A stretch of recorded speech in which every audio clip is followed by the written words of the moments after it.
అది ఇది పేర్లకు బదులుగా వాడే పదాలను ఏమంటారు? సర్వనామం. ఉదాహరణకి వాడు, అది, ఇది, ఆమె, ఈమె, ఇక్కడ, అక్కడ ఆ పేర్లను ఏమంటారు? సర్వనామం. క్రియ, ఆంగ్లంలో క్రియను ఏమంటారు? వర్బ్. పనిని తెలియజేసే పదాలను క్రియ అంటారు. పనిని తెలియజేసే పదాలు. ఇప్పుడు మీరు ఏం పని చేస్తున్నారు? మీరు అందరూ క్లాస్ వింటున్నారు.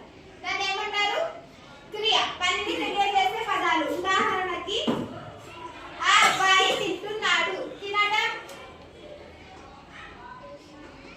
కూర్చోవడం, ఇలాంటి పనులను ఏమంటారు?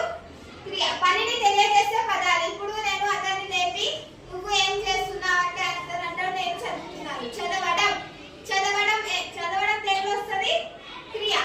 ఉదాహరణకి తినడం, దిగుట, నవ్వుట, ఏడ్చుట ఇలాంటి పనులన్నీ క్రియలో వస్తాయి. నెక్స్ట్ విశేషణం. విశేషణాన్ని ఆంగ్లంలో అడ్జెక్టివ్ అని కూడా అంటారు.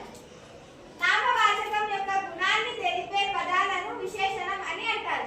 నామవాచకం యొక్క గుణాలను తెలిపే పదాలను ఏమంటారు? విశేషణం. ఉదాహరణకి పెద్దగా,